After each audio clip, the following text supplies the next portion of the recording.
Good evening everyone. I said good evening. Okay, that's better. Let me firstly, on your behalf as South Africans and indeed on behalf of the government, welcome Sadhguru to South Africa. But the pity is only staying here for a very few hours, but nonetheless, welcome. Thank you.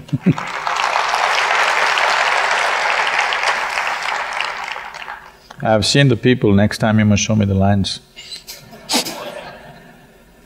We can show you more than the line. It's a privilege to firstly be sitting next to an eminent and learned person such as Sadhguru. So thank you to the Isha Foundation for their very kind invitation to be here this evening. Secondly, June, Sadhguru, is a very momentous month for South Africa. Tomorrow is the 16th of June. And 40 years ago, very brave young school children in today a very well-known township called Soweto stood up for justice, stood up for fairness, and stood up to their right to have education in the language of their choice. It's an event which led to loss of young lives, but it's also an event that was a pivotal moment in our history. Because young people then left South Africa to join political movements like the ANC, which was banned at the time outside the country. Young activists ended up in Robben Island, our famous prison, which I'm sure you've heard of. Yes. Mr. Mandela and others were in prison for many years, and gave life to the struggle for democracy that Mr. Sukla was talking about earlier on as well. The 26th of June is also an interesting day for South Africans. That's the 61st anniversary, if I've got it right, arithmetically. You're the finance minister. Others do the calculation. 61st anniversary of the formulation of the Freedom Charter. The first lines of which say South Africa belongs to all who live in it, black and white. And set out, you'll find it very interesting, the kind of vision of a future South Africa that you have for the world. A world of well-being, a world of justice, a world without poverty, and a world where economic and political systems serve the vast majority of people rather than a narrow few. But the last point I want to make by way of introduction is that we sit in an interesting complex called Emperor's Palace. Now, I don't know what's your relationship with casinos, but there's one not too far away. I had to walk through it. You have to walk. But Emperor's Palace around the early 90s, or part of it, was called the World Trade Center. And this is where what was referred to earlier on as CODESA took place, which is the negotiations for today's South Africa, what we then called the future South Africa. And in the period December 1991 to approximately December 1993, we argued, we debated, we negotiated, we broke down negotiations, we rebuilt negotiations. And at the end of the 1993 period, we had negotiated an interim constitution which served as the basis for our first democratic elections on the 27th of April 1994. So the casino you can forget about. The history is quite important that we created collectively for all South Africans in this period. So perhaps the first issue that one could ask about is, what is the relationship which you strive to build between inner well-being and outer well-being? Does inner well-being necessarily convert itself to the kind of social justice that you envision for billions of people across the world? And what kind of inner re-engineering is required to make all of these people activists by tomorrow morning? No. I'm very much conversant with the struggles and the pains and very profound sense of suffering that a large segment of the population of this part of the world has seen in recent history. The sacrifices, the sufferings, the wounds, the deaths, the loss that people have suffered, believing that there will be a better tomorrow.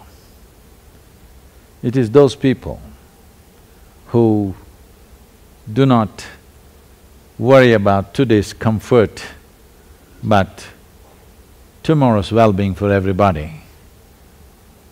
What hardships they've been through, unspeakable things have happened, men, women, children. But it's important that we honor their sacrifices, their sufferings. At the same time, without resentment, we look forward to creating what they aspired for. Because when pain is inflicted upon human beings, people think it's natural to become resentful about that. But resentment, anger, frustrations, these are all poisons that we drink and we expect somebody else to die. Life doesn't work like that. If we drink poison, we die. As Pravin has already articulated, this has been… There are many freedom movements that we have seen in the 20th century, many nations. But the freedom struggle of the South African people and the freedom struggle of India have been very unique happenings in the history of humanity. And you must take pride in many ways. India's freedom struggle took birth in South Africa. You must take pride in that maybe for the wrong reasons. But this is what we need to understand.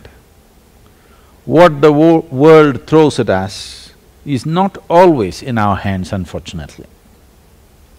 But whatever it throws at us, what we make out of it is 100% ours.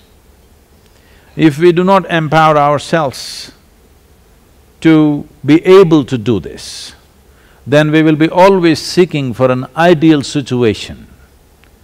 And ideal situations have never existed in any society, ever, believe me.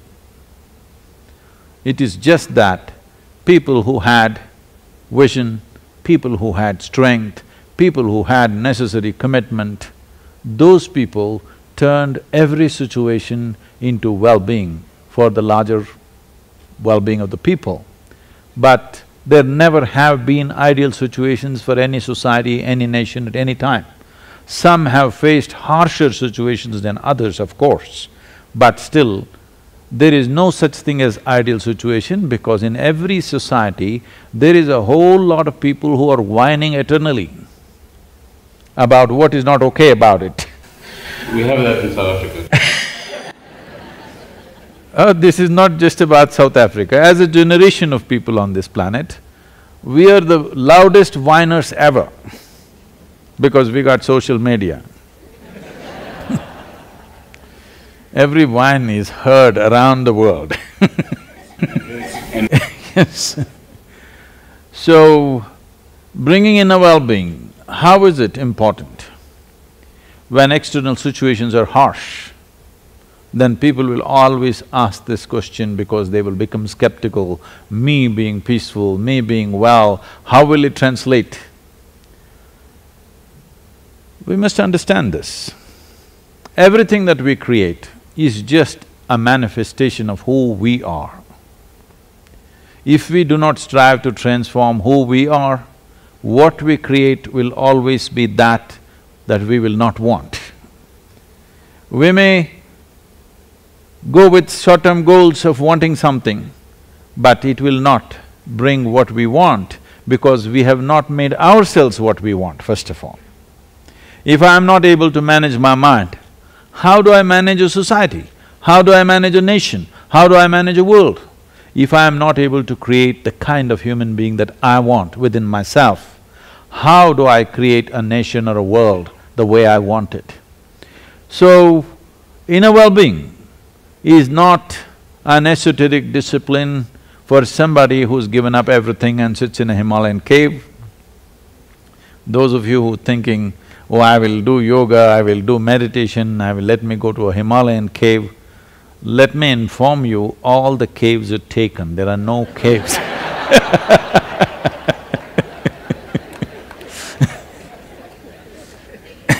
We have many caves in South Africa. No, but it's only in Himalayan cave it happens. You need a mountain on top of your head. That we don't have. But human hearts and human minds have still remained like dark caves.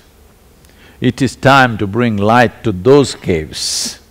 If the cave of your heart, the cave of your mind is lit by you being a shining being, then the world will for sure shine, because we cannot produce a society very different from who we are.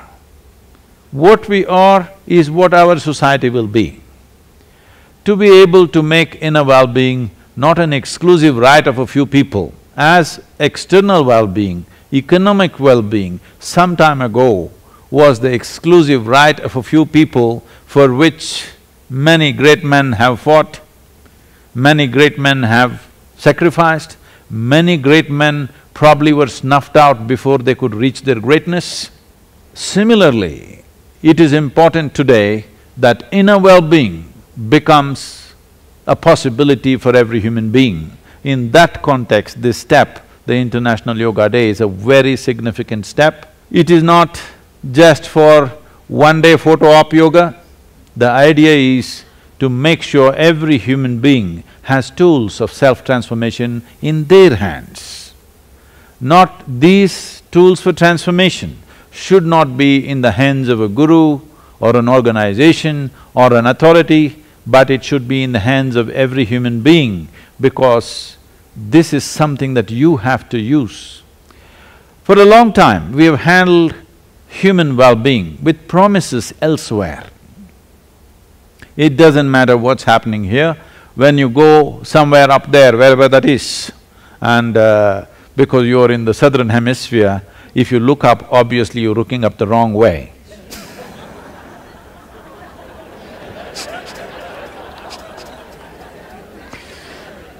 Nobody knows in this cosmos. In this cosmos, does anybody know which side is up, which side is down? Is it somewhere marked this side up? But with these promises, we have held people down. With these promises, we gave hope to people. With these promises, we have postponed people aspiring for what they want now. A time has come where humanity is reaching a point where human intellect is sparking like never before. More people can think for themselves than ever before in the very history of humanity. When such a thing is happening, if whatever we offer is not logically correct and scientifically verifiable, it is not going to live.